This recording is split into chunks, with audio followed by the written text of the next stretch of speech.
Nung bulan, pinakasya mamay.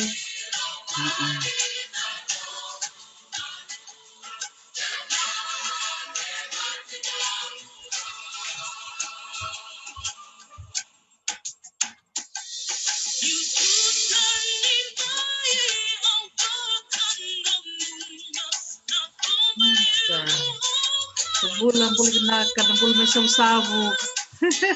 Nung bulan may manolevo.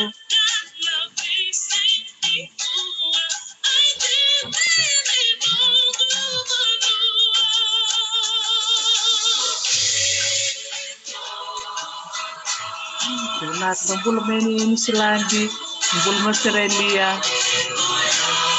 Nung bulan talaga may England, may Dubai.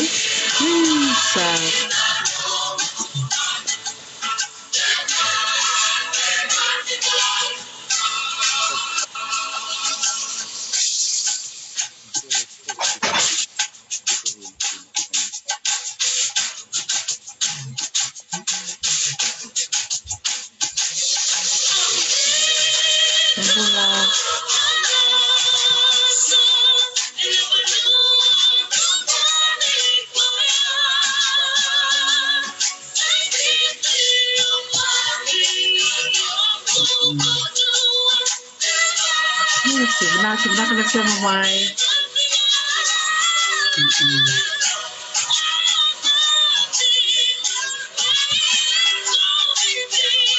Nung may sapani.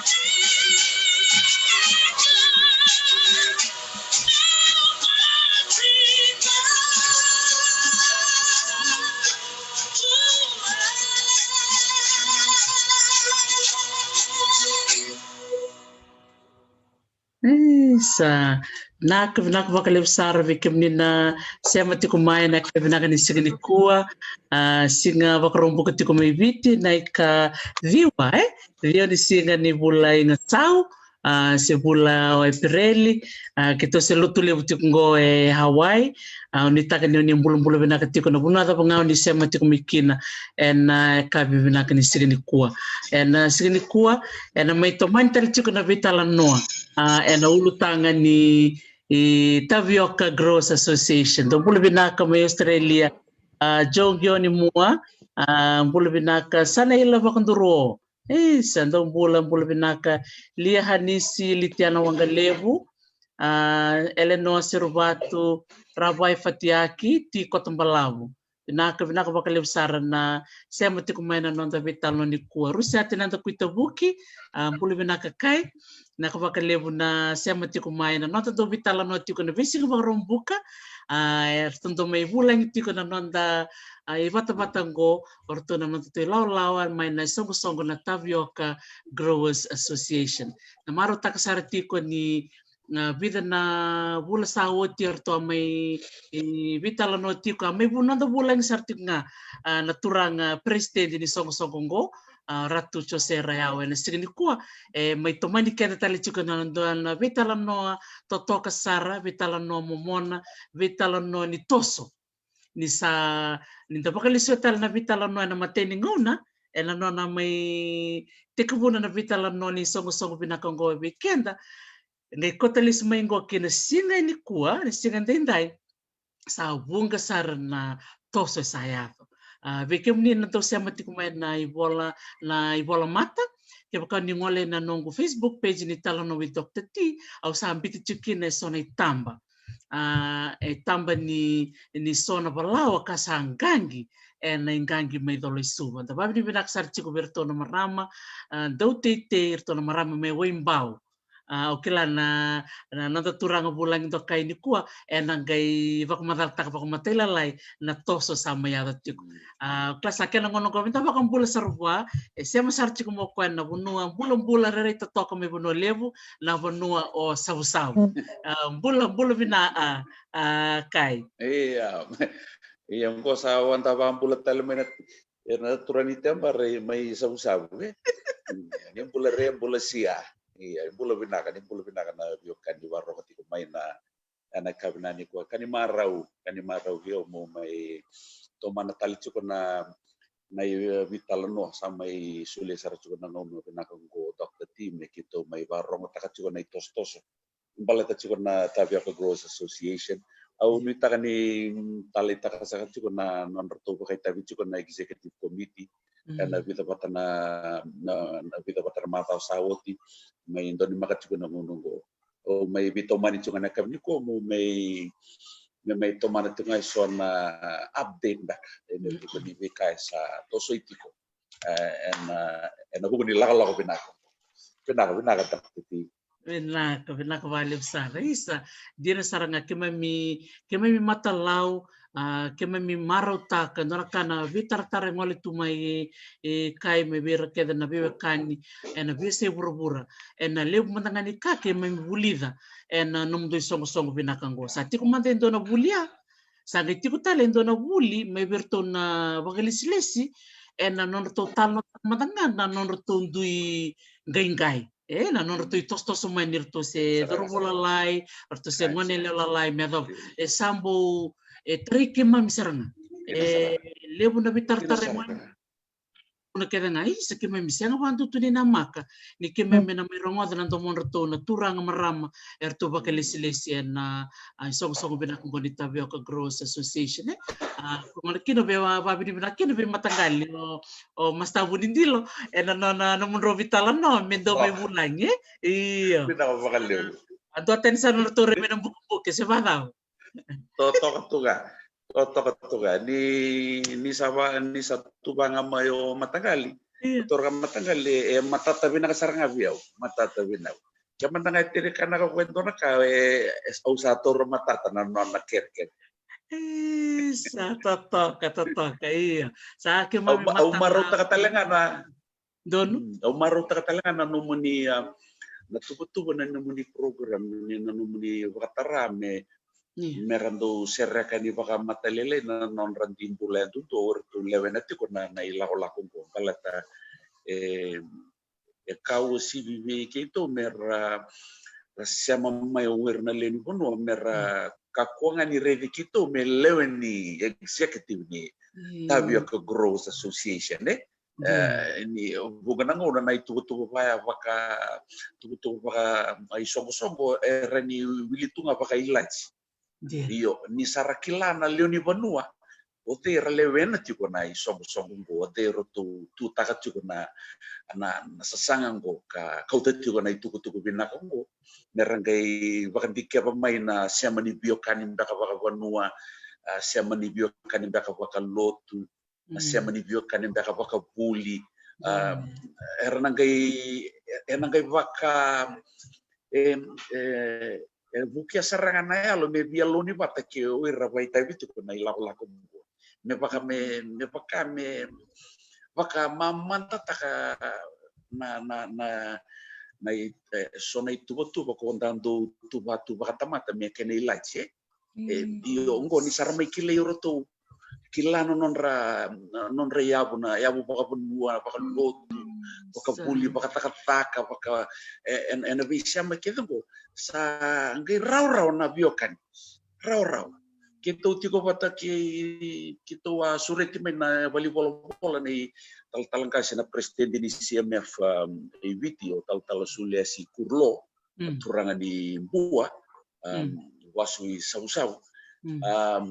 kay dona maleni posa pakan reta kacuko kwe vikito nan bimbi nito marro na biokan marumi baka bimbi na biokan satu na tubutubu ni bikan dan nomor tiga baka tamata menda tuba menda paksangarana na kena ilabo na funding na rida mai na semata mai na kilaka na bika kede iyo kaua sibi vakesara kana non tatangu makana biokan dona tu bosa ya tabu tuko wasia kirubi wasia takatuko wakala kana poso mereka bakabalangi atau buton dona turang Dr. Edwin Cole kuandolo na World Harvest Center ana mateni mo kita butuh kino na poso mo you cannot relate if you don't communicate gai salah bata sarcunga na na bakasala sulit ko mo tal suli enan ungiti kita tiko o buka bini kata kan bulan ni tamata ni kelongon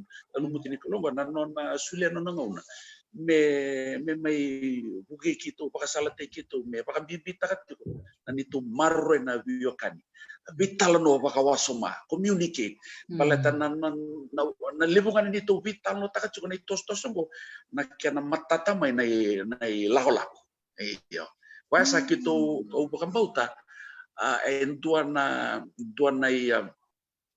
ya bunde levo na kena ena bukuni tosongo ena bukuni ena tosongo membeletir na Tapioca Growers Association na nito kito san dingit takasaranga lo kito me kito marre na nito baru ni biakan meka kuni bakatara endon na salaikia me base ka me kina endon na do tani nei tuba se bakana nano se alo eseng ni vina ni ti pataki na ilaula kombo pala te keto bakan dina takasar cuma tangan nangauna sanga yabu te kena tos ngo senga ni dona kabina kai salabata mai na era salabata mai na rendre salabata mai na ngingoni bakasama sombe karapa tunda linga tu baka titingata yo kita senga ni kinda dalata kana na matanggali rea balata na rei baka kwea tare kita na baka tamat kia baka mandanga bio kia barro chuko virtu na matalaw mo meu gay bakan kia ba chuko sini kila baka matata non rutumbul na lo matartar non kumbula se ta ngwe ai lago dinango se tubutuban dinango yo kita sa dingoma tiko na sona lo matartaro sona tamata na nonra reida baka tani baka tiko na lago ka kito baka vidi kata kina na wana kalo ni sule tu vikito na yalonde me kito me buke kito me kito mereni kito to mana chunga ne lago me bakan dewati ko ni tuku ya do masar me ka kunin tua min beauty mai me kito kia baka manda seni matata wa me kito sasangataka me matata wa na lago balta na ngai go kito sini ngandra mendo beauty mai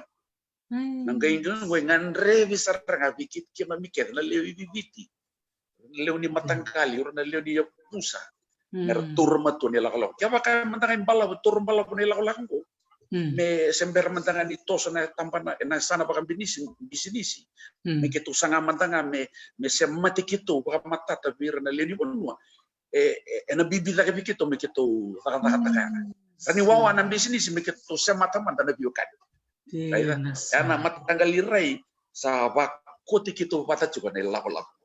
Iya. Sa totoka bakut.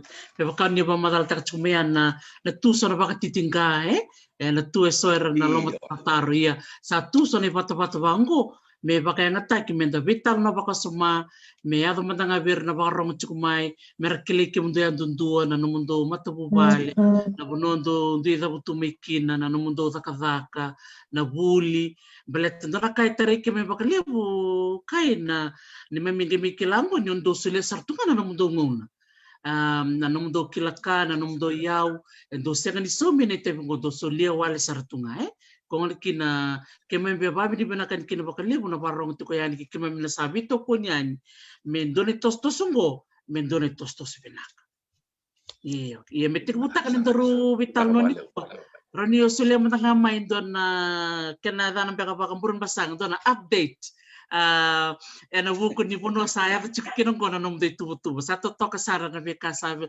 loriti ko ni tamba kero ni teka pumatanga na don beka na nom do workshop do ata ka butik beka na singa beka na no singa ru iya singa rosauti asembar ke orang itu ke pemantanga na itu ni kana sama dola nang gangki na di Palawan au nang kai tomana ini na workshop balata na sasanga kita endona kai vau da tiko nani to lago ko nani to kinta pa binaka chiko ni na nambuler na lewi viti ena non rasa rapat tiko na itos tongo sini kabo vira ni ni bunga pakabunga tanto saraba na ritual alon tanto rongoda na ritio se vole na tuku na newspaper se ronga na social media na bikabu ndum basi kata kemi na lomani nonto konuai iyo salapata tiko maya na nonra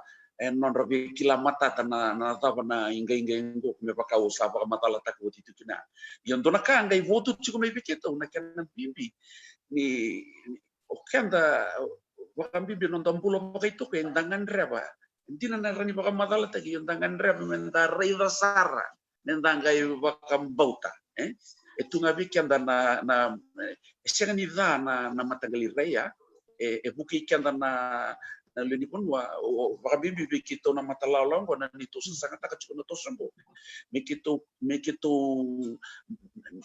mekitu liada juga na matanggali rengo me buki kito mekitu sasanga takana kake de kito kitaka mekitu bakayadora mekitu senga ni bakayadora se sember ni bakauti mekitu bakan jauh taka juga yontona ka kito wa sasanga taka cukup menang ngona kita ngona kena me samain dolan na mil ngo ndambi cukup mai idolo suba eno guno bakaturang neta siri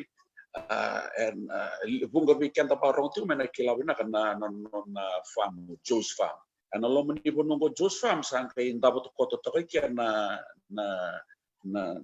nitu na puno ninggangi na falau na puno ninggangi na falau ko ro sema bata kena raka kartu bakai te kirtu tu kena na company na Kavako ona non tu presidente o Johnson di samai bakai te bio ci wana numento program Johnson di talanga eleni executive ni Tapioca Growers Association kita semata na bio kaningo baleta ini kita nganreba me kita taka ni satur ndabo rautu entona itu tuba entona misi di pakona na mil santabo rautu ngai sakit sa pakla torre tu nak kena taka mempaleta non bisnis senga ni betena talebi kito me kito le dur bakan duria talento na engkang di falawa mira ni taka patanga right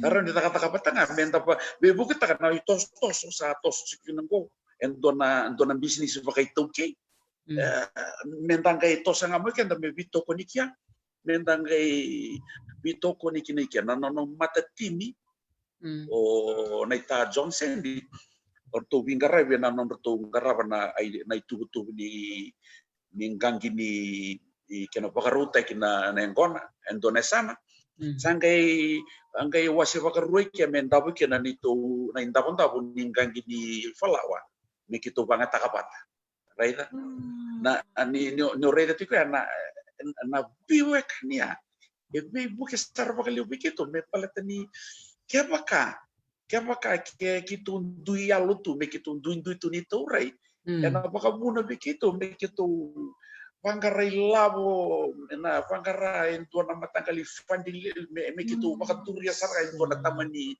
gangi de valau lipe lako bata na ngauna lako bata na kena taka kina na kabakalawa na certification kena garabina nabi ka kena go eto na ngauna tur na ilabu iyo na nito kindabo kito na bimbi me kito taka bata o kito na mata biwa kaniko rango nito kike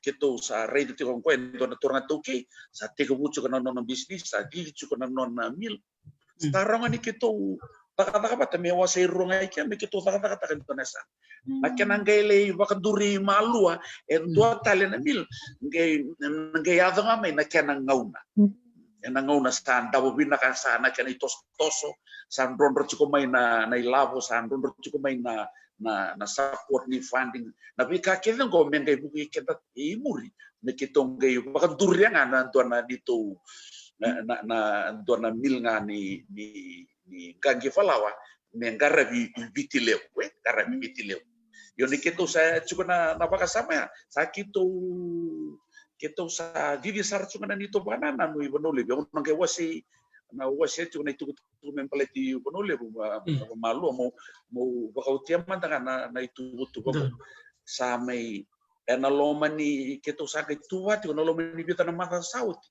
me sembera na bulo Aprili me santola na ngangi ni falau mai dolisu iya mani ako sona tatao yang balatani se ngandrebi me bakauti na certification ni ngangi ni palawa na kiana bibuki bikito na certification ko na heisep under to certification na Australia bibuki kito na donangono memory nangono kito sa dolo ba kina na market ni export sana bakararaw ta kabi kito but san tabaraw to kana certification ko sa may bakatabar ba kabi na kana orto na matalaw ko orto garapit ko na tambana sangay solimay na bibakantoni mesate ko bunanggangi falau angay te ko busaran nanggangi falau na marawan dua bima masaw dolamay orto na wekanda to may waybao orto na waybao women's farm orto na matalaw ko sa orto taka makau tiko me batiken turangan ni turanga tau na turanga wekambu ko Michael Maxiali ando na no balau no to ke patati ko no to bakanduria na sona sala bakan bisnis severa na marama ena buku ni tamban ni tete sa orto na marama orto sa bakay tebe teker to makau to mai sini kawo biro to 6 bulan ni iyo nangaw na sa soli biro to sa soli kini biro to na sapakan dewe birto na kere-kere birto sebuta kana nandolan ni gangi ni wala wala sianga nimber sianga tali birto ento tali na ulumbale ni se kitu ba warau tu ko se sember dite ba kawuti sanda war kito tu na nonrto ite dokter ti sa tok dona ba bubuli bin na kasarango mentar sarabira na marama mere liuta kana itosto songo kito wa sianga ni kito wa nakita na tuku tiko bikito me kito dolon mai ngau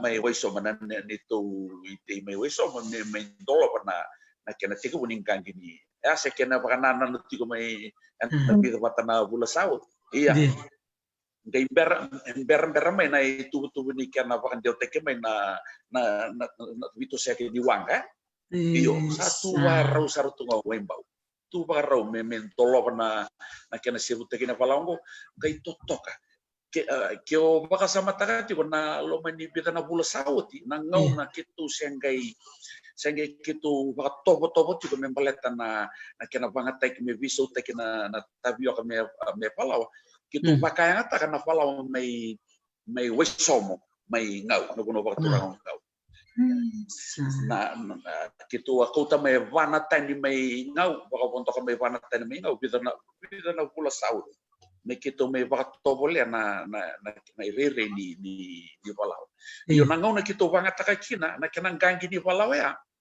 kitu atiri ronggangi patana kulini tabiak ona palaw may iyo ronggangi pa tampala kana me pakawa waset chuko na lomani bida na pulo sawa ci orto may waset al chuka orto na nungui tokani ni do na baka dindi ke baka dio tek mi pikito na nutrition ke ni na kulini tapioca na nutrition ke na tapioca itu ko na kulina ka buki kito ken me kito baka tobole me kito gangia patan na kulini tapioca patake na tapioca Sapa nga ba binaka?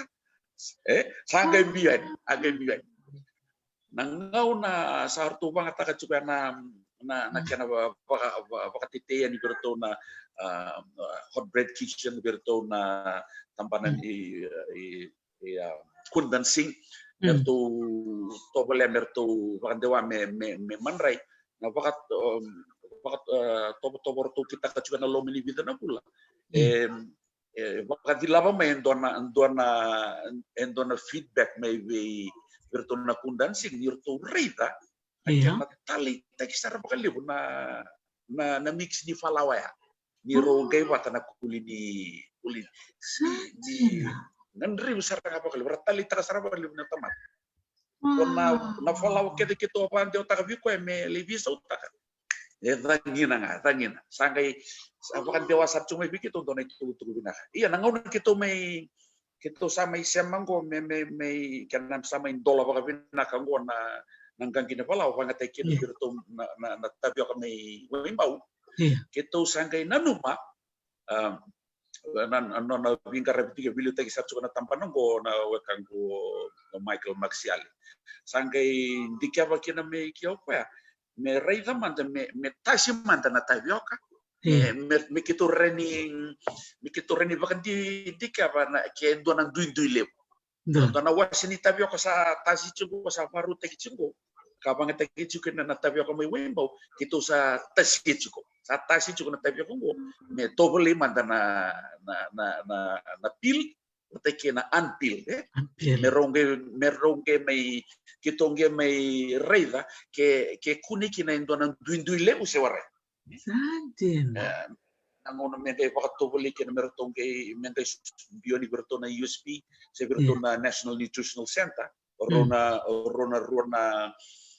rona institution kor kitu taka bata chiko me buki kito me testa kana na tavioka na nutritional value merani kito kinda na pasende ni fiber na pasende ni protein na kona iwase yo gome na lomeni mada vida na mada gome kito reninge reide kina me kito menge vakan diotek me vi kito na dava na induindui ke chiko na induindui ni pil se anpil ke ware ni ndona induindui levu yo en bina ka vi kito me kito reni buki kito na sala mi kito reni i taka kina me pakaianga takina na pil balata na pil buke kina na rokani valawe bula matata seranga ni samai vivi na tabioka yo kona anpil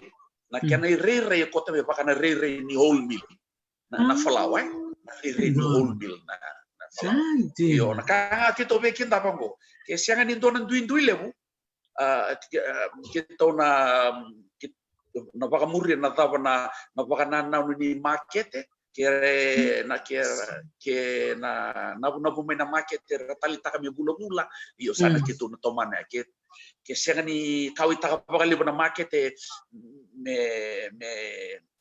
toranga ko na kana rai ni sember ni vivi na tabioka kito na muri talanga na salea dona kambimbi na itos ngo doktati na research and development Seber ni kito bakanta bora baka bina kana tubu ko dan nito kana tubu ni kana lomani songo iya tiki sartungan nan nito strategy plan nan nito taka bata be tambana erni buki kito me buki kito baka bibi na tambana ni research and development so we know what we selling so it's important ni nangona sa ni sa bakatiteki na product ko na market level market buru-buru o kena to manda ngabai kito na tambanan karaba chukongo me kito kila chuko na vava na nduindui lebu chuko why is Fiji tapioca flour different from the others?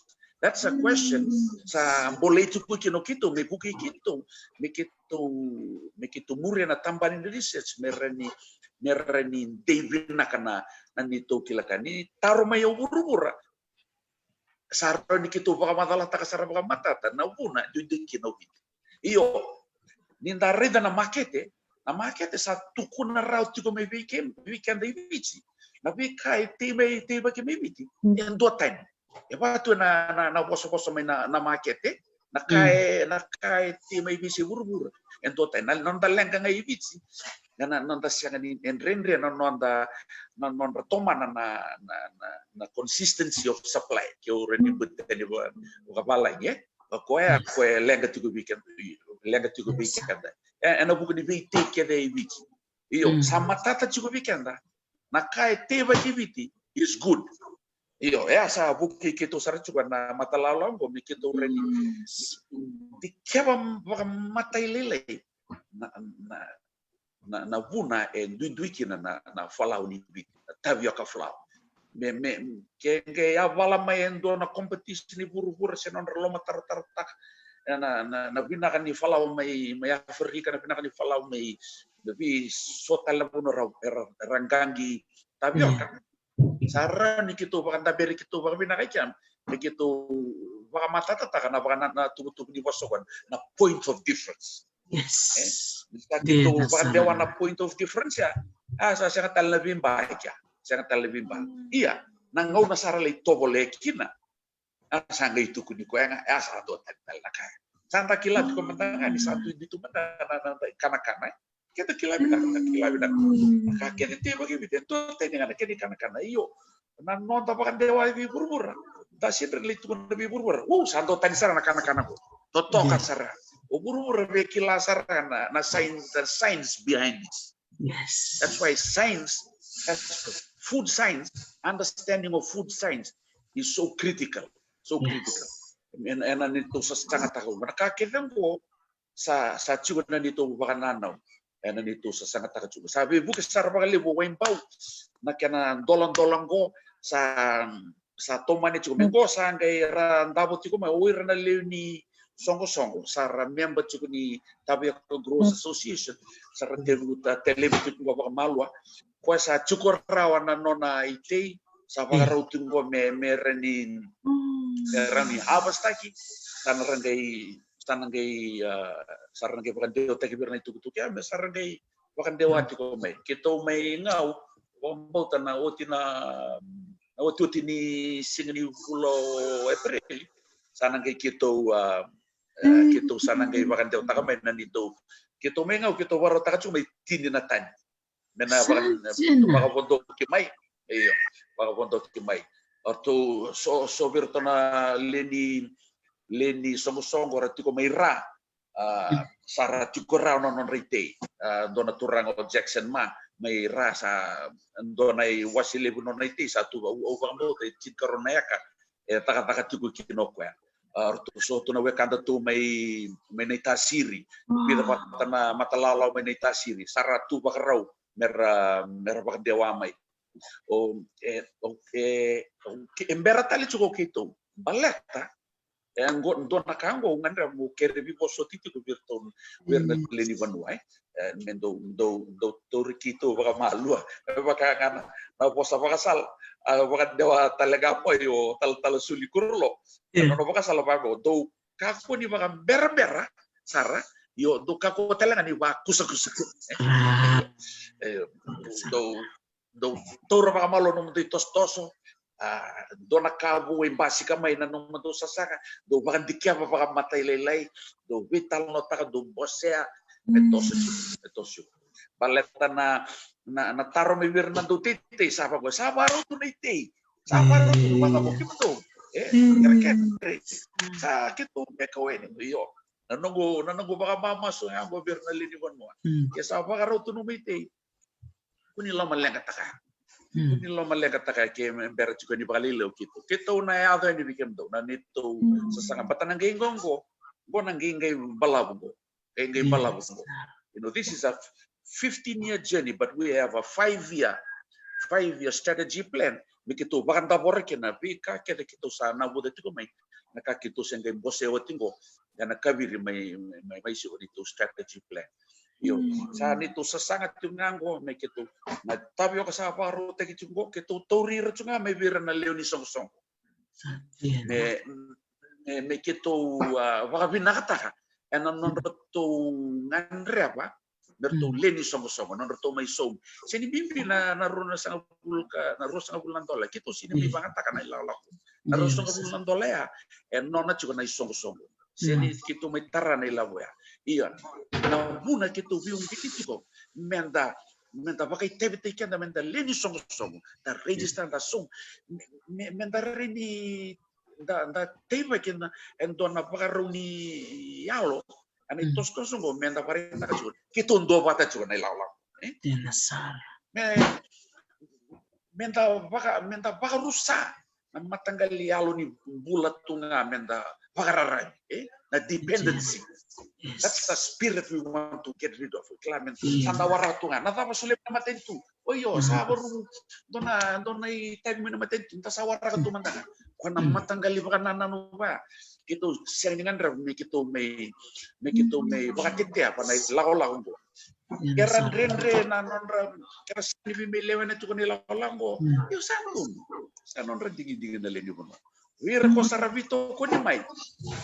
Dona siang ni eras dona seni baka titingata kana bio kanimbo. Ana bukia sarana dai tostos batana tostos go siang ni kani tabio ko Growers Association walenga tostos go balatan na bonua balatirna lewe viti. We have to do this together to demonstrate. We have to have a strong voice.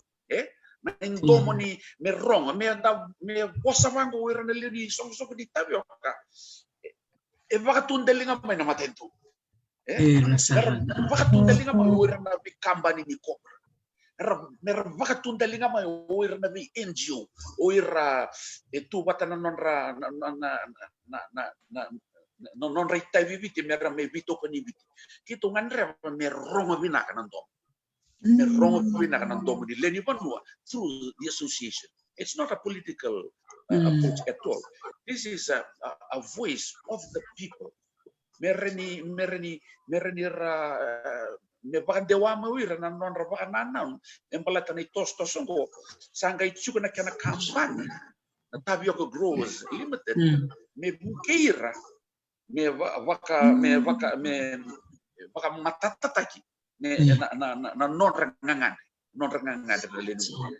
So tak itu me ado sartu nango sa me ngangi chungo sa toso chungo tadi atau sejumbo sa iyo sa tomani juga sangai kitu sangai kita kambing bibi kitu ne kitu tomana tale baka bina kana bika kitu sa bibo sa kita ka cukup mai me baka wala taki baka bina to document to document ana sala baka I bola tambu na kakede dando wili kana bola tambu dando rongota uirna tamate ni kalu na ni sa posabir na Dominicalo and do tukini banga na pasanggo write this down ya ko basicamente kina na ivolata balata ni bungiti kina wirna lumuti ni kalo wirna profita merdo vola naka wasema na kalo na rambula merni wakati kina na itu ya weekend na bi tamba rambula mai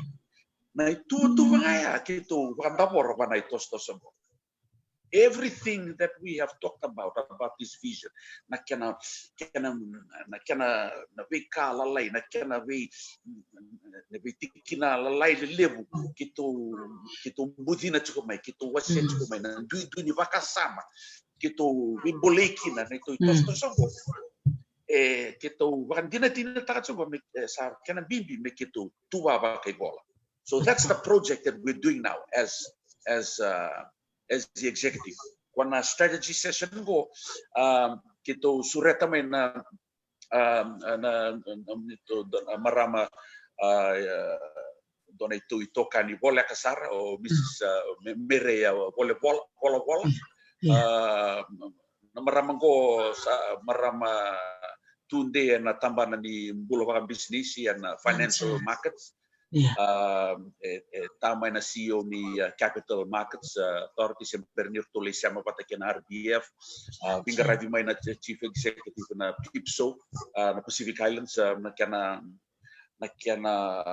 nakatakatekin na itutuwa baka agricultural products na Pacifica na nakila na maramongo kena na experience ko to mo kaya may bibuka sa rakina bakaliw bekitu consultant ko na tamba na bibi na tamba na bingara na tamba ni agriculture in sourcing financial support assisting companies bibu kina renovi company mera baka dikia matale baka matata nonra baka matalele nonra business iyo amaramong ele ni songo ni Tabia Growers Association.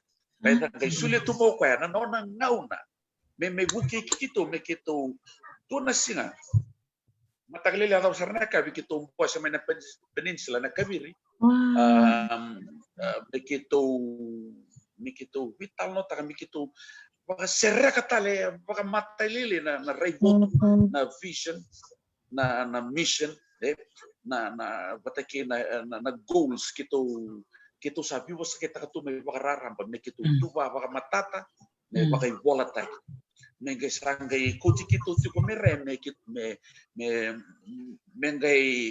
baka tono kati ko na nito kala na nito ray na nito baka na me bolet ko na nito na beka kito boset ko may aka buki kito sar kina bakaliw nanguna kito ngay otsi kina nakabir na nito strategy session sama tatabi na kasaranga bikito na ito matatabi na sangay lo manibulang ko mengay tika po na mata ni madaw ni bulo me sa davo ko tika na nito strategy document. A strategy document ko nangay buki kito. But we're na be NGOs na be matentu ngandre pa merabi buki. Na mata ni kar ngandre pa be wanan dona song. Nada ba na numando tuba. Nada sandu tuba. Sangera ni kito rani bareta kan ngona nito strategy document ngona nito tuba ngona nito 5-year plan ngona nito 10-year plan ngona nito 15-year plan na bugo nito stoso meron ni bukeira men de na lonra mertu ana bugo non robito kon ni mai kera na nume merabito kon ni mai baka funding sanga indo makasar sa reni ke buki kito me kito reni taka na bika tale so kito sa tuwati ko balata na nanggangi na palango may dolo isuba keni mata yang men tandola ni na nito sa sangango ana tori kito na lomani yang baki kedango ana bibu kito men tostos ngo dolo isuba ya sangai buki to sangai boli kito tikeno ko na nito kinta ba juga na tostos ngo ana sinrang anindungan nanggangi ni palau tostos ngo nangan revi me vida bata na itu betul meninggal kita palau mentavo visai viti ya na rai ti Kongo sa kita rei ti Kongo kita bahkan tavo apa na itu strategy plan balakan apa basta me kita ngandre me kita reni baka rawa taka wir na dutite na strategy document kita tu ba kere tsungo is centered around the farmer. Na fama konando na turang sena marama sena matalalo do tiviti iti ko sarangan ay usutu ni tostosogo is the heart of na panila ko meron ni kito daga na bika kito tuwa me bukekina me bagaraw rata meron ni ngalala ando titi okay meron ni ngalalo ko no pakananam me titi nga Totok. Meron ko mga ako na nona kila siya na to na itubo baka matanggal siya baka bus meron boss siya bata na non baka yang ataka na non rengel. Wala tayo na kini nito itos di strategy document ko. Na mate na kana bang empowerment of people baka biura na ito ke leo ni bonua ibichi toke ni kel. Sangay tomana muria binakata pene ana ro leni bono ibiti wena pangele telenga arabe nakata mera takata kira na di sangay muria ni no bakana how do we empower people by helping them assisting them with the land utilization ko tomo kito na nito kilango me kito bibu kita kabira no red do sar ni te kubusar ngana tabiok satu na gin satu na cinnamon tuna vi katalisonan talo na yang kona vi katalisonan yo vi kanta sember mantangan ni takatakan dona ka iko po na tabi ka batang takilaki na tabi yo kani marau bikito na nikito tayo taka may nilakalango na lomani ang baki saut siya nabudi tiko nilakalango sa kito buli bakalew ni kito ana buni veka kito sa may kilati ko membalat na tabyo sa lew na kaya nga membalat na tabyo ka sa may sa bakan dinataka kito sa sangatali kem baka tumandanga so na yalo ni baka titinga kito mandanga matalalo ko nang unos kito tegabukina au sara di bakan dinataka ko Sao ci bakan tua. Apa titinga. Pata na lewu ni ka kita usah mai bulida. Kita usah mai kinda membalet kana tabio. Sa ngo na ngo. Sa tu bin me baka nanda ibo so sa mai na tembare. Iyo ngai ko sa ngai nga. So tirbe ngai mai iyo sa ngai lewu ko ngai. Balet na itos togo. Ai tos ko. Sama tata binas. Iyo si chukungan ay tayo binito or na matalalo ni executive. Itu bakit siya bakatabar. Itu kung natamata sarando bato kay kito tu. Na kinay boso may baka nabi boso to baka sambalia mesera mera via baka lili talsuga merando merada boso ta to mengor to na briefcase famous. Na briefcase famous. Yo santo pina. Mana au vingo mapina kana ko sa. Yo balata na briefcase wate kinatiti rungay wate chuko. Rungay watis. Kan rebi meta kata na itos to sombo. Meta bate siningan rebi nga urana. Ngan rebi chuko lewe witi. Kyo siyo kaka chuko. Kyo siyo CEO siyo, accountant siyo, o security guard siyo. So taka no hotel. Mendono no mitay. Ento no miti balata na itos to sombo ngan rebi na tamata kele. Na wili ni undo titeviti. And seni rawata na itos to sombo na lumaisin kelim. We need more people. We need more people to come on board. Yeah. Pero boleh na lang remera baka iteviti kele mai. Yo na nito inaki. Nakakede me senta juga bi wana turanga marama se matalala undo titi. Nakakede me kita kan me ngani tigra.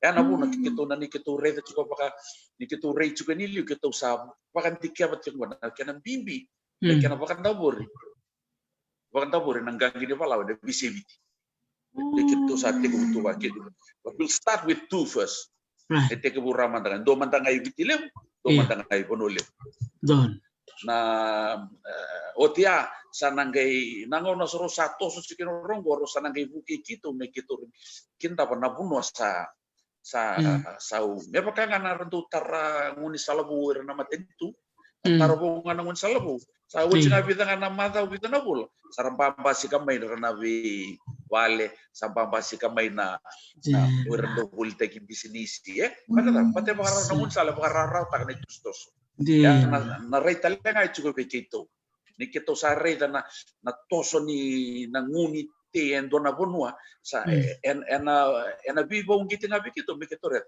nga mesa andam bikin do na ba gagi ne pala pala sa toso chuk sa ba katiti chuk sana buki kito ya na ribala sa chuk abi kito angay loma sona tarong ba ko oren to na i wasila volem ay la volem yo seni me menda mai lomanga kina se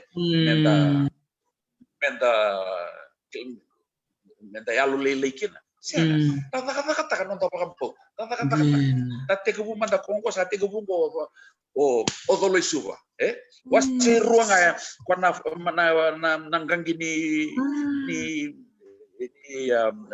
angkona to na kawoko di falau virtual na tapi bukit sungai kin Gaya to menangon sa andam dengan to nang gagina palaw.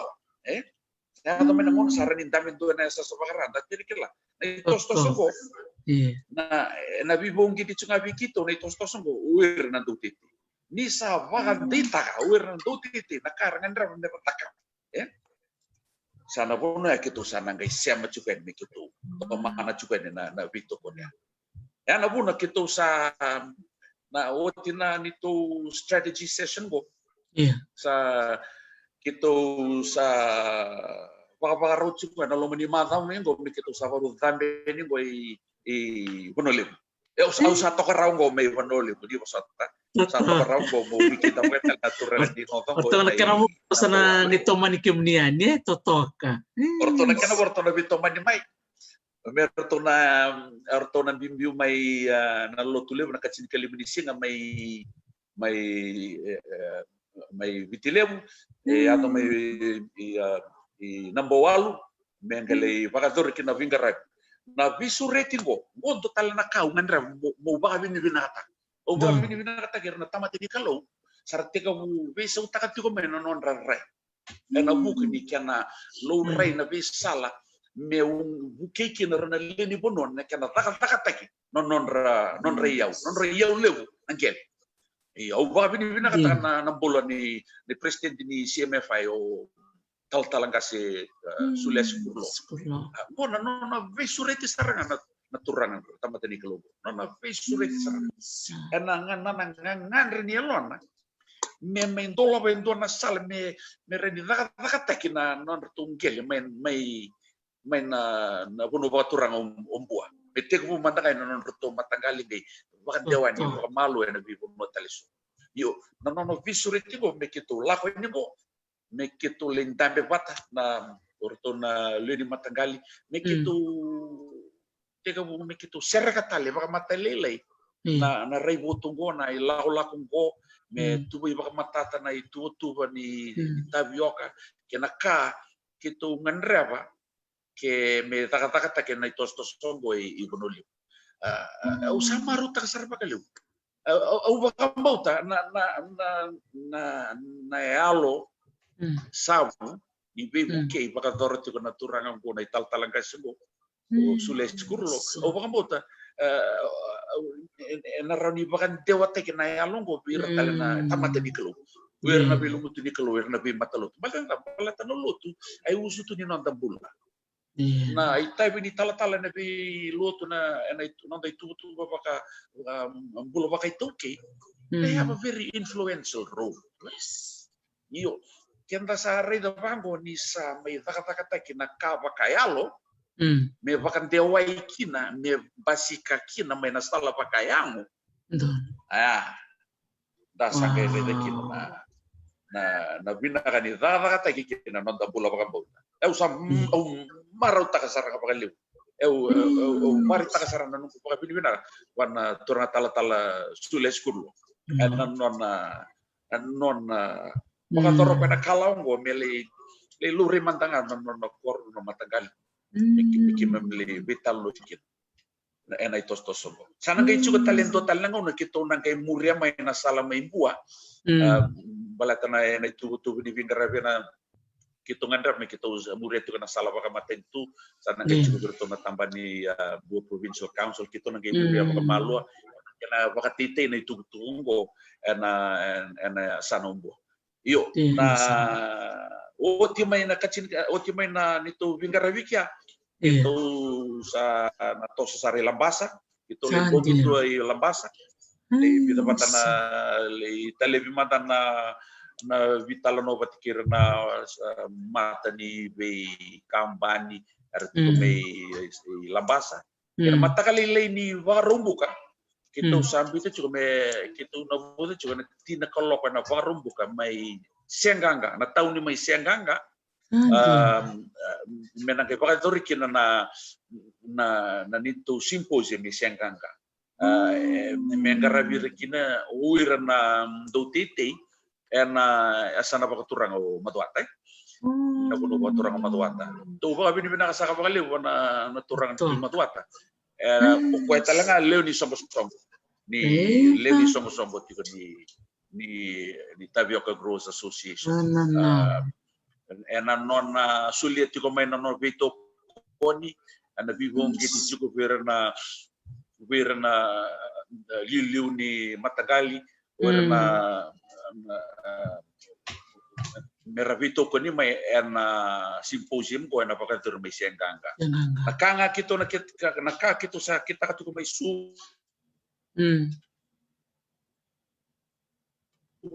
anak yang nak dewe na may pagkatur talaga may siyanganga. Kito chuko may kami kwa na single wenday lesung ya may lambas. Tartara may Tokeni Resort na Lukumbati Island Resort ramo Miss Jenny Liwai Burke wate kena turangan utin no Peter Burke ro serangan go cukup mai serne non role pakamuri na itu non rom bisnis kia di saat ngona rendre talanga sarto kinta pa cukup mai Australia it's happening all over the world or na Rona lubian raw illa ro garapati ko na itos-tos sa inu kumbati. Kiro vitala no ni ko bati ke Mrs. Buck. Kira saranga ko ibiyaw. I want my two daughters and my staff to come across to Senganga merto me barorong kina symposium. Totoka. Symposium. O na maramantangan ko Mrs. Buck o Jenny Lee Buck. O kaya man sa akin dapat ko kwa na bimbi ni kina taka nanggel. Awas itu ko ibiyaw ni kwa sa baki ruasa nga bulnya baki na nunggu bakan dewa chugar na bi minister ni agriculture na vida batan baki sau tibo na bakan dewa chugar itu dan bimbi na kina taka taki na sana ni titi iyo na was nga daw to kaya all these years it has fallen on deaf ears on deaf ears sa ungkiti saraki na lo kaya pala nang na yado kina na cyclone ko sang yado ngango na asa ko taray wono liu taray madwa ta baka liu sara non to risk mo may lukupati na bata na koro walo na koro bolo kati orto to kay orto taray sara nga baka ta kay ngir mo pa kinasa kiri kim do na tabi ko gross na matalalong do rin do bako tini tabioka do bako ta may ibonoli moreni onge wakan dewan na birna bi korporo ko besar titi mereka ko ngani warakat ko na de la ko may mesar bukir mesar titi yo na ni robi mo sa kadi kwa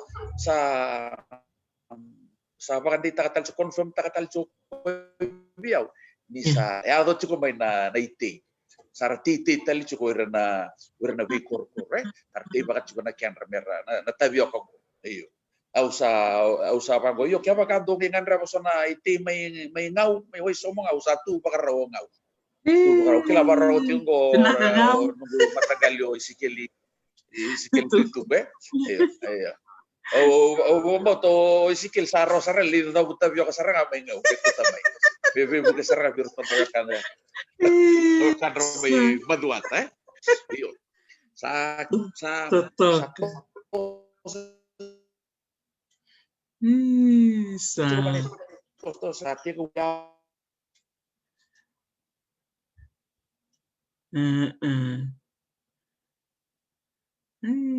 Vina ngau sa tiko na vito konye langwali chiko me virto na bio kan me ngau totok iyo ana ngau na ni symposium mi Senganga na warumbu ka mataw mengo yun doon nataro nga lang ko chiko mengo nunggu weka taro chiko mengo ano tiko ito ngayon nando tanong nga nung do symposium me sabsabo iyo wa man ta sabsab au na ngay muren au bauti maduata wawa man sabsab wawa lima da orto may buwa kerto may maduata iya na warumbu ka apakah do may Senganga sa ungkiti siguro na may uwira na wakanda sarap ka tayo siguro na titi merang gamay yo doon ay talo na lela ko biwasit siguro doon tanno iya wondo may misi no sorry matakanikwa so may lambasa au sangay wondo may nung motoka mo saldi sabu-sabu au sivi ngayon doon na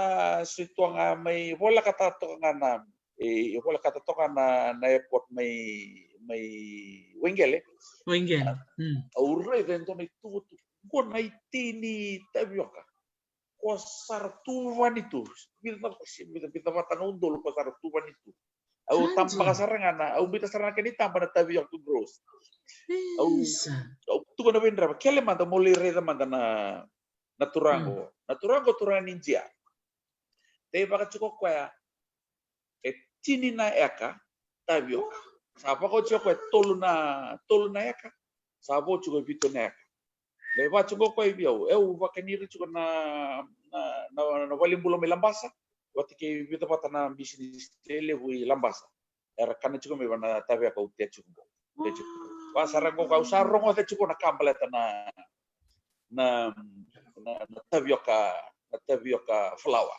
usa pa vini kata usa sapa ko na wasini te au sini banga taka upena kat sa me tu baro go ke sora be ngandra me ramai baka ngata ka merte baka ni me revi au ke Kau sa bikin meni bakarong tiko mai. Iya. Itu ke lambasa. Don. Ini ngandre apa mau ni bangatakan to na iwasite lebu satu. Ni Hmm. laos ara na stongon. Au sangol shop lights to. Shop lights Shop lights. supermarket. Iyo, Shop wala ka light. saranga na isenganga. Rara ni wang buka. Rara ni wala. Robi bol ka saranga. Mele ringa ikia satu. Oh, red. Bikin ni nasi amati kumae na itamba sa ambiti chiko na Facebook ni Tapioca Grows. Na itambo sa ambiti tu kaya na kaya na itugo-tugo mga nindiyan ko. Sa ambiti talito nga na Tapioca Grows. Oh, Ngandra me baka ni okre. Kuatali ni baka well ni bito ko ni saray ni toma na saray ni na tosto sombo. Di na saranga. Sa tubaraw kito nangon kito sanang kay otia na nitumbo si may nagsimpusing siyang ganga kito sanang kay bimbiyo ya may kito ngole saw-saw. Oh, saw-saw. may siyang ganga na kachin ka o ni singa? Kachin ka o ni singa. Oh, okay. O singa na program na ruo na kaloko kito sanang bimbiyo may siyang ganga may kito na ngole kito sanang lirita lenga do na matanggali may siyang ganga orto sa wakanda portal tu kan dona wasininggelele merto te vakakina itabi orto ngandra me ketoli reikina keto sana lembutu katalanga me ketoli reida soli vakasala soli vakanam virto ena bukuni tostosa ocha sa nakito sana tomana sa ni tolak ko isaw-saw ito na may vakidili isaw-saw bongirua ena mata kalilai ni barawai na kachini kabitu ni singa sa kito na buti juga ni sana bukan di tega mebi kito na kana bangata kina nonroto wal ni bose lebu na songo baka marami ta konro na nonroto wal ni songo when time besar tok ngai delay sa musara ni saw ni saw butu no kan tapi tu kira sa kito nanu me kito sema ikia me ke mele vangata kina bunu ya na kana me vagator kina symposium isa-usap dona leoni nito executive o Angela Takombau maram ni interview ni maram ni Takonrobe Takonrobe ko sa vagator kina pibosaki na balatana wali bolo ko sina wali songongo ni songo baka maram asya nga nindo undola na baka roway orto undo nakatanga na moniti kina barumbuka iya sama i baka dorchumo to na bibosaki ano lo mahani vida na uwa sa oti kira ni orto watara mendola na baka roway merani ramay barongo kina na lini banoi sausak kira na tuti sa ita konrok din kito na may na diwa kina chinkarua kito na pingarabi kina may enroto na palisong na palibol iyo song-song kamaram. Kita sa vi suret itu kebir na maram ni saw-saw. Oke muni na tutu kelin saw-saw. Baka bibigyan mo ni maram ni bito ko ni may. Ninge may na muni na palibol ni siya na palisong ni no muni song-song kamaram na saw-saw. Ita ko bro. Oleh tanam nambosong ko nang andre sarang bikitu. Tega bu sarang apa kamatakan na dio na kolok. Sa ni rongo da tikongo may saw-saw se tunta ko saw-saw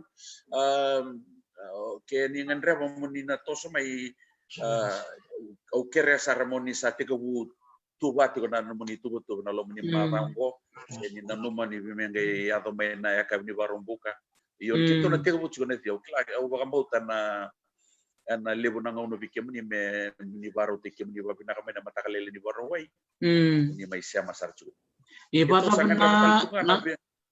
na ngau na may siyang ganga tiga bumi ka na vida kay sina koloko kina dua iyo sina koloko kina dua ito ba binabina man orto man ta kana ubisa may siyang ganga orto na divisional north orto na ubisa man ta rangan drama man ta may barong tala totok au bango do sa fisure tira ramba sarangain Ando taga di virtu to mendo game mai. Bala to irangan bisa ni rawalay bakay kira non rai tabi baka non rai tabi ni pingkare na community policing. Iya. Sarau tali non relibukan dewat juga na itu tuh membala tanah tadi. Di Ebe buku kena sarana. bira na tambah dorgo dorgo na non ra ungeti. Mereka Di ni va wele itu kena na we kakale so siang na beten. di Na salangor ni kitu banget akin.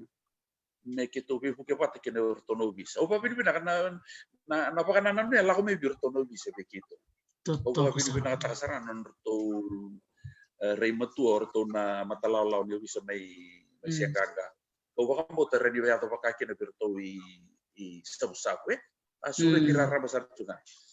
Balatan na simposium buki apa kali pun tamat merah renira turmatu na ilago merah ni ramai cinta batale baka bina kana na tiki bungo na kena sama itu na isong bungo sa baka bola ta kena isong bungo baka bola ta ki na kampanye sa baka lawat ta kena isong sa baka lawat ta kena kampanye merkila ti ni radurum cungo ento na isong sa kilay itu baka lawa na matentobi iya sakit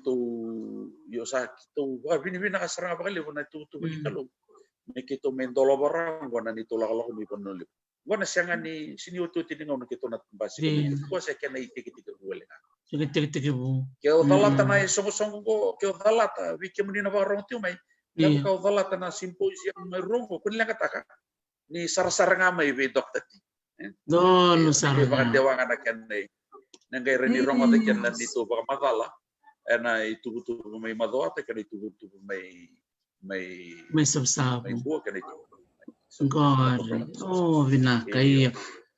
Ando na madawasoso sa tunggo matay kito Din. sa marutang sarapakali na buko ni nakikana bakanta wora baka raw-rawi kito na kalo na ito. Kakita kito kita katsibo. Kito bakaliwid at yung nakalo. Kito bakaliwid at yung nakalo. Kambing B. Kambing kaya nandun na numot yung nakalo. Siya nga nitikin yung business. Siya nga. Kalau siya nga nitikin ni Lot. Nakalo. Natiki. O mura-mura. Ito ko naloman lingan ni kalo. Siya nga. That is the Lord. Nita turma to na baka nanan niya. Kaya naman bala, nan business na tay na wika keda so. Baka itabi-tabi ko ay kinanatamata. May tiki ni tostos yan nakalo. No, baka bauta nakalo, baka luta nakalo. Balata na itostos ni song-song ko. Ana itostos ni roto na leo ni executive ko. May baka leudit nga kina nakalo. Nakalo lebuga. Totoo. Saya nga santo no binakasarangao. O nga reba nga mo baka madalta ka talaga nabi ikaw ni ba madalta ka chiko bira keda na sa bitoko ni mai na lotu bira na liuliu ni be ni na to na liuliu ni banua baka te naturangan na tu maduata berto na tambana ni hotel menu kumbati berto na marama ni Wembao berto na marama ni Dakon Robe baka talaga kinorto na tamban ni Ubisa sa doon din na umuman ni binaka kinabito ko ni ngol may ni lako-lakong go dari kinan na bito ko ni go todo ko saranga dari ni rede bikime mandangan nalo ni banua kime minsan natalita kami kime misole ni bito ko ni sa umana kede chuko ni lako-lako go na itos-tosong go ni tabiok Dia nasaranga. Niyo urika nga bakala berto na kanta menasa sa bakara balata sa lebu saranga na ibola sa kito din ko mchiko mengo anon rakir-kir ti ko menasa sa bara may na tomani na sana may tiga buwan ni serua tiga ado ni berto may nanronga kanta to may nanronga ado ni nandi en sana ba tabua ado talenira sa lebu saranga na kir-kir la ko tiko may ito kir bibo sa tiko veke to na weke kito balatan ya anabuti tiko me kito teka buili na sa bagara ni kito se tiko boli biti lebu ni kosota man nga bakala o mana tiko na ti santo baka kito na muri kito ene na itos to so me kito lebu baka bimbi may nanrongan na bo santo na kana lebu ni ni bola ker lago ti ko mai nan rokan na bosa kita sa tour ci ko na no ni ker ni ker bi boso ci ko ni boso ti kito ti ko bakal lek na eno bu ni tos ngo sa kita na ya do ka binakan ni bi to na ya yani to mana ni na tos kita na ya yani sare ya sesmara sangol mi ar ker to na ya yani na mata vio kaningo yendo na tarunga ngol chunga mengo I kai membeleta nom don ngol libo no libo sa chiko endo na nom do tuba sendo na bonua sa lori tukine mena tarkin na ingangi me ibo no libo yo sa au seni au nangandra mo kunibare tagarau ti au nango don me oti rauna nito bisko me na madau me ko me unangai varita ka mo nangai varita ki matata ni iya na nakaango rani bangata already varita ka na nango ni turre da tu industry iya na kena vonu talent na sabu manda tungko kito bitwa itu rede itu lebu na kena vonu bisara ni industry leta na lebu ning ora pato itu na herbal land se pakai etikungo no lebu andi lebu ningkele na herbal sa suka atau rutu na suka mena vida batana yang baik itu sa garamo keten ko wari taka juga na siang ni rendi enarau iya itu na tostos dikit itu sarawat mil na tavio kan pun iyo kaya kami kaya ni baka totolo na reibo tungo sa naya nga sarangai kina mikito rei baka matu ay bonolip kani bale ya ke usianga ni ve labeta ke na alu ni tamata ni baka nanungo na kanga utugo ni ke nganto mikito setapo wabila kana reibo tungan kini kalimnya mbaki na ni kito panantu na kami baleti punulip ngan rebi sarang mengar rabi sarang apa kapina ko punulip nan rebi mengar rabi sarang apa kapina kito sana kito sando bitar sakito biyo kan bola kasar chunga butikir to na matalalaw na TLTB lebu matang abir to na matalalaw na TLTB may na volleyball lebu may suba sa lewen at suga na songo orto bibu kasarang apa kali ito na TLT na to salabata sarchu na kanale bukan dia tagi juga ni tugu ni tapi okan ena asano reawan asano teilebu asano naitasini satu bibu cunga apa kali bikitu to na tambah tata ni ngele marui pakan bimbi na non roto sasangan ni na kana pakan mudo ko na teki na kame belatan kana pakan teki pakan na ngele land utilization na land utilization ya na usu tu sarangan ni to rebuto gitu empowerment of the people comes through the utilization of our land of yo siya teki na nakena vanga teki baka vinaka baka matua nakena bimbi bikina bikitu nek tu taka bata birna bitamba ni ngel marre taka bata betul tambane ni ortung kana tambane ni tite na ortung Ministry of Agriculture menda bimbole inda bi ungeti tu na tostos songo metu rawat kina na reibotung baka rawat na reibotung ay reibotung dinasara bakal oh baka bautan dina Patata, patay siya ni may doon na tamat, may labitikin na ilako. Sini may labitikin na doon na tamat. O na ito tos ko na ramasu tu may ranil ni bunwa. Itong kay may basi ka tumay ko, o baka bauta. Na bugo ni masu ni tamat ara. Tangi na tu. Ako ni reme bikito kay kendo may bangarilaw. Sino ko bikito na ilaw. Sino bikito na muna baka bauta. Ira ni taka tekin mo mikito banga taka na kito mona taka na tos ko mera ni buki kanda. Baka butu kana maina kanda mausula ka tu maina baka bota ni darani taka ena buka adoka. Amen. Binaka bakalibu na vosi ni biba kongeti ratu ena sigo binaka ni kuwa. Nomu pa madalati ko pakasam takalistali na vosa dabutan na turanga na presidente Amerika o John F. Kennedy na nona tukunokwa na kena vosa baka Britania. Ask not what your country can do for you, ask what you can do for your country. Totokan din na na vosa ni biba kalgang kate ki weekend so yes. What can we bring to the table? Navikando sa nakamonggon na Tapioca Growers Association. And do biba kung giti bikama miraram, kami baka maro takabali na norto sa liumay na maram ni Wimbaw. Sa biba kung giti din. Kito maro ta kaya baka sa raw berto na maram ni Wimbaw. And gaya raw baka daw misangan nirto takab talaga na buwan ni maram na buwan ni sana ibit. Totok. Ito baka bauta sa ratsunga na nito strategy document baka tambakin to sa ratsunga baka libir na marama ba't kira na durubungo nila. The youth, but they are our future. Na educational process na nito ito strategy mo. Terpaksa wir na ngone nel na bulog itite sen. Sen ni taka bi. We have enough doctors.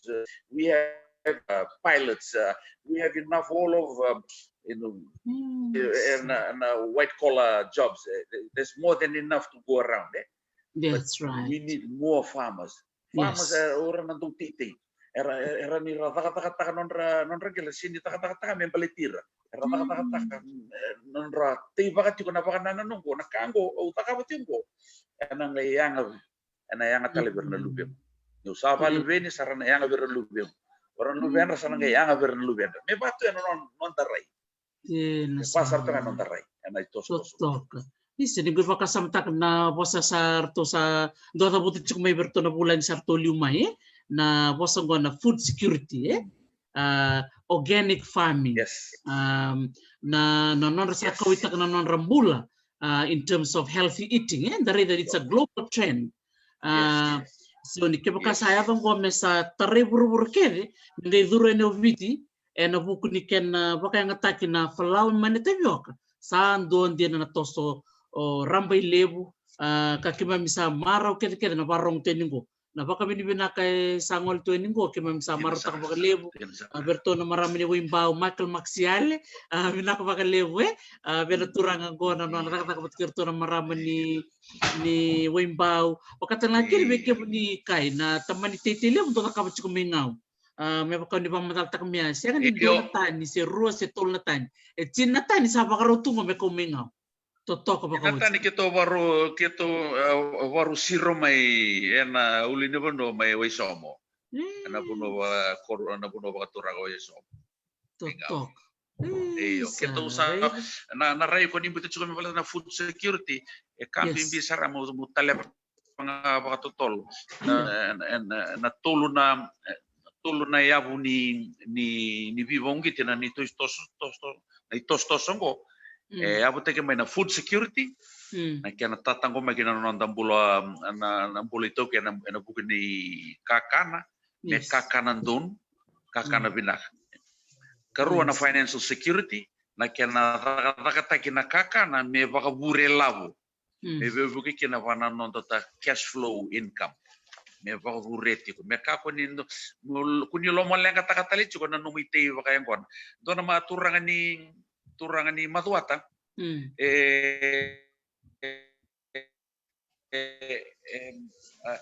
baru tak cukup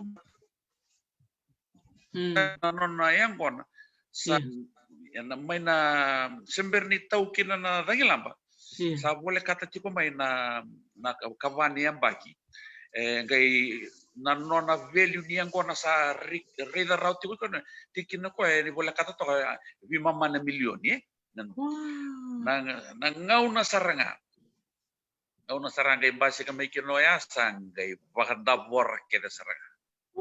Ali ke de saranga. Nona yang kona. Sanga wasia chuko nona nevi au. Wasia chuko nona nevi. Kitu vitalo changa ni kwa.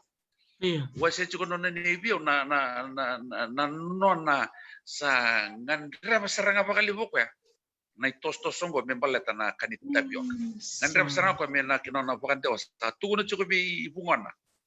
Mendo mai varong ai senganga membaleta na membaleta na tapioca baleta na tapioca vi buke saranga pana na bul turando titi rubi ngana no me angona lako ngana no mu tapioca iyo me vito mani chuka ni na tapioca na tapioca me ngai buke chuka panu cash flow income Acu kena bulat tolu nandile na ve matanggali nangkarani sabi matanggali ite satunggo tega pemena bulat tolu bulo ono bulat diwa bulat cinkero kaya ngai tuba bina kan nomu itu ya sarani sa nabukin tabu tengah mebiku na itu stoso pakai lam maro rebi na kasartungan na nomu bingara bibana wana yang kon na kabi na kapana tapioca ko bikin na do titi peta chuko na tapioca sa wana na chunga membeleta na sa ni waravita sara chunga na numu na yang kon andong anaka ubi bari takati membeleta na tapioca kya wa ka mandanga nyo sa teva chuno mo tapioca sa do chuko me se bula bitu tu ya se bula wal sa basicamente na tangilamba sa que sempre que mandana se bula vato kamata saro dia tamuta mo sempre ni ta lutu mai na tangilamba ya o saro dia tamuta burau me vaku me sare ni le baka falawata kina na tabia kongo sare ni buki ko sare nga mo kudi talata na mo reni tango mai ko mai na feeling gati ni tangilamba iyo na yang gona ni santa wana yang gona sa sing ratalen di utara alo basar ni sama tu binasra yang gona ini bale ya osana sotas tunga osana baka botu tunga maksud tunga mereka ku ditare no lolongan yang gona na gona ni tangilamba di rasa sara bia bato buli sara di nasarana Sado din kasar na tinito nga nung kubakanana no don tinito nga Dr. T na bakanana na nito itostos ngo na research and development ni will play a critical role nito itostos kita sureta na non rei pakai na academia mera wakasala mera soli bakanana vikito membaleta na tutu banika na tutu ni gele soil conditions tutu ni na vito se ni na climate change na vika ya do chuko no no da bonua the impact of that climate change and dona bono mai vitileu bono leu na kana visa se endo tala bono se mai na ya tulau se na bono taleso na matangeling gele baka ngata kina bono ya me kitura ni dikyaba ngona baka na nuchuko sa chuko vikito me kito na to mana kina na itostosongo mera ni kito baka buli dikito mana baka kito me kito kilamatata na vika membaleta na kaya ko duindui chuko kina na ite mai viti anondo no loma ne obiti iyo there's something different about food planted in Fiji but we need to know more iyo kanda ravi chuko bakali bona non rasa bibu kisar bakali bona non rakilaura nang kasi nakabakali way me bir nang kasi na la ko me pakatu sabi talo takachungo na dui ni vula na kanayanga ni dui ni vulango na tabe banget tegi na ngonongo na ite na ngonongo na kakitengo na buku ya mo tu ni nang kasi go sa me bibu kisar chuko bakali weekend ngo na ngonongo but why ataro me tataro ngo why is harvest needs to be done in this particular month? Why do we need to plant in this particular month? Kona ituku-tuku ya ngandre menta sereka baka matalile menta ngandre makina na vito ko ni akademia mera vito ko mera sulira mai mera vitar mi vikito bangreta apa itai vitu kan dona baka sala ni kango kilaura ni suli baka sama kina me bukit batana vi baka sala kita ngaya na bukito Mikito tua baka matata na ituku-tuku kita ngo kakito tika bukan dewa juga ni birnan do titi. Totoka. Mikito ngai visu juga ni bango. Na vi matangali karena merek pila talang ngayon na lini bonwa. Kira ana ito.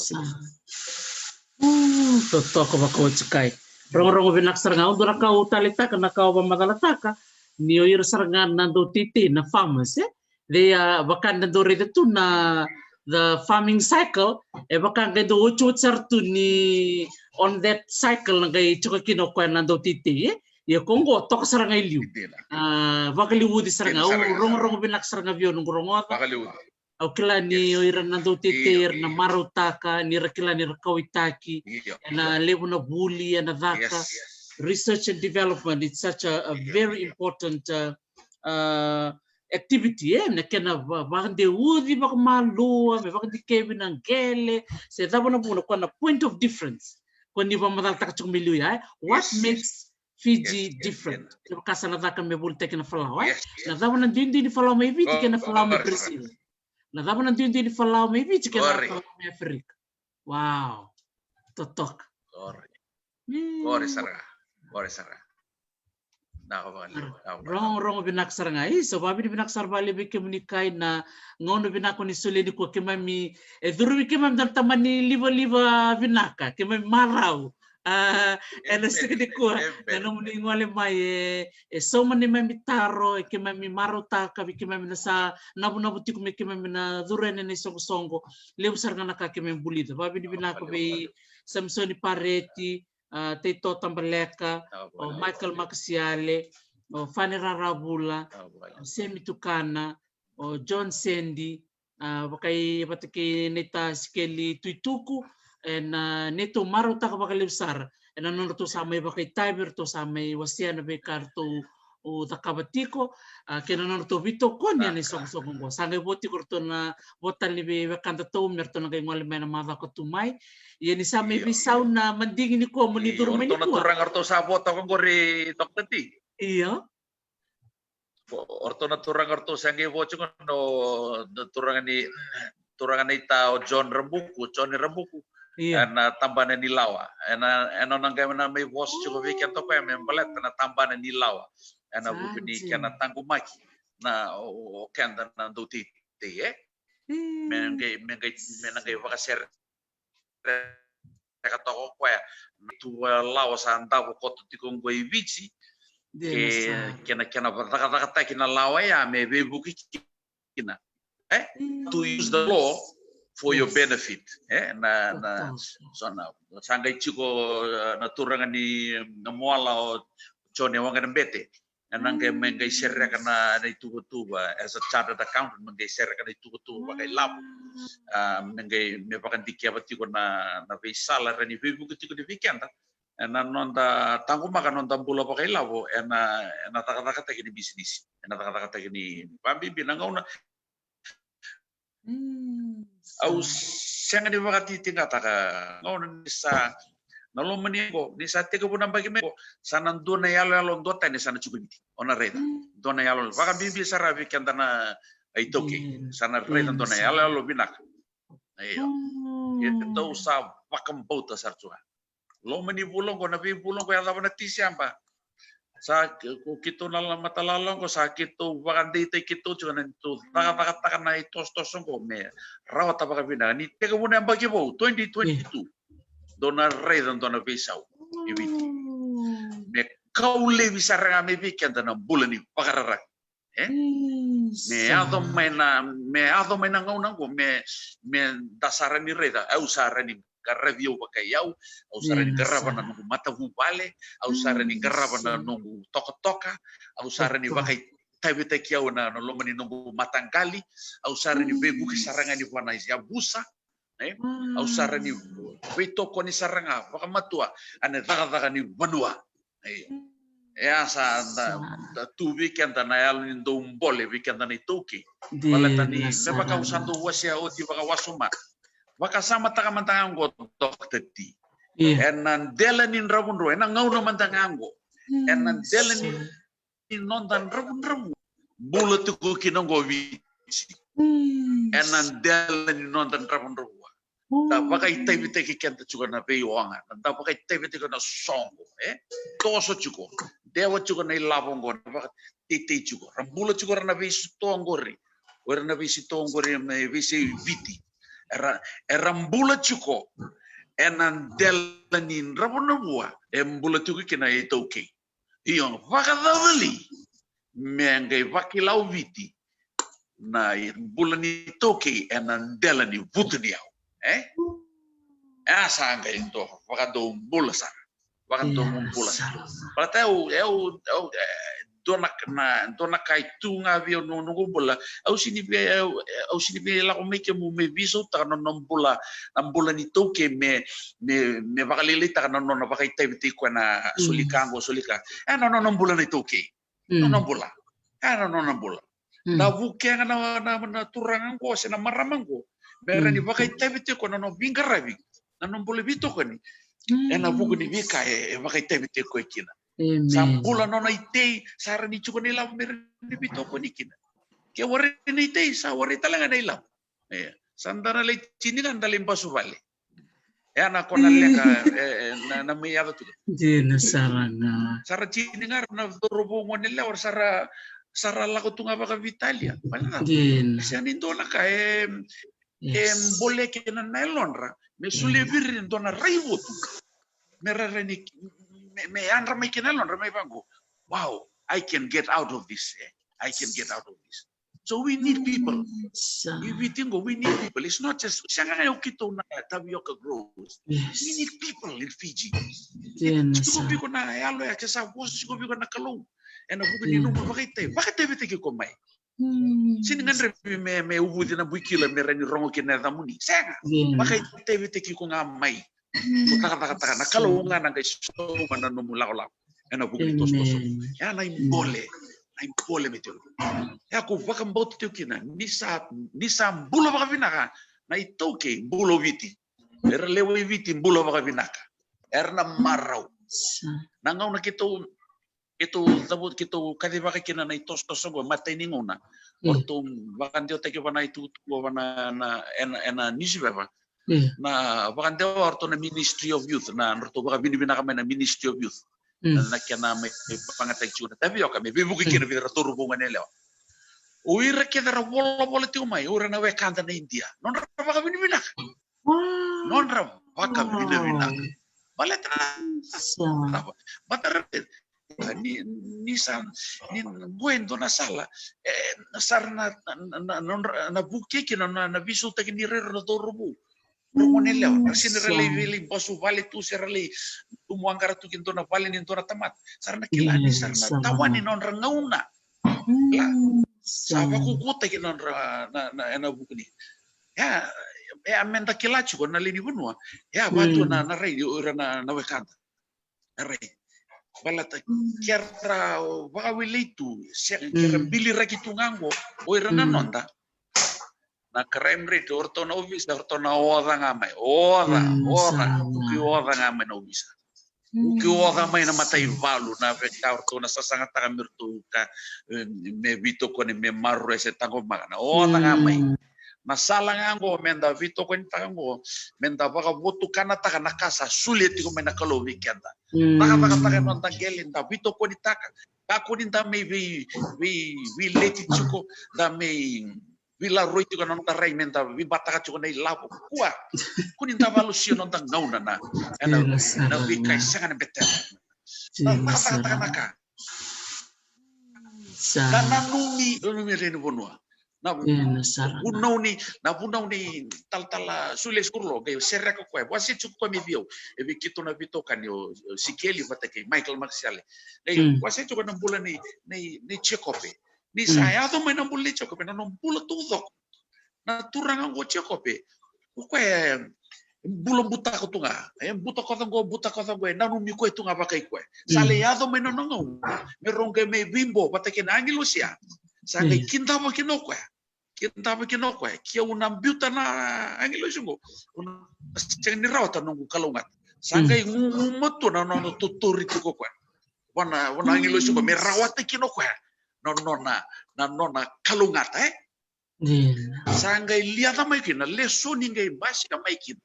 E biso teki kina nada chokreli. Ware takati kina ikia. Ni okanda. Da sembula cukup baca kopi nangonongko. Saya ngamenta biso takano nondambula me bataki Israel. Menta sana numa na wanua. Da sana numa na wekanda. Menta kuni na numi kenda ngapa kai kenda. Na kala ila inda rawatan da taka juga menta kilati ko na kango is just not about me. It's about the bigger picture. We be like Jacob. Be like Jacob. You turn to become Israel.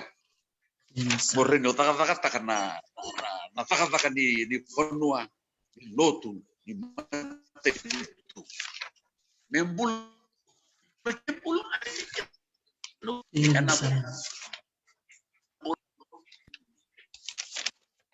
Natugo. Klaster na nunggu bos. Totoka saranga.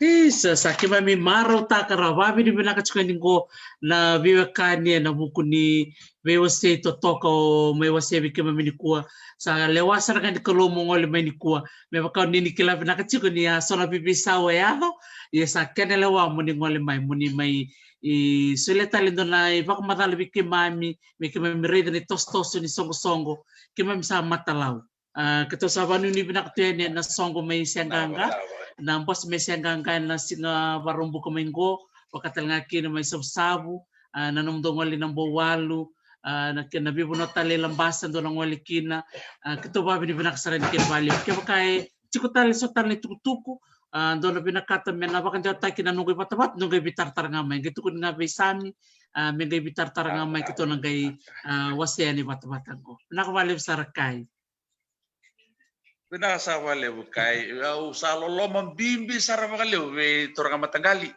anu itakani na ndona ngona lekala katuna bisi komandai na puno bakatura na musi isa de binaka makaleu sarka sarto wawa tumay na kor sarto to ko ngamay do ting ngamay na chiknisinga sarto na wawa to kumay binaka makaleu sarkay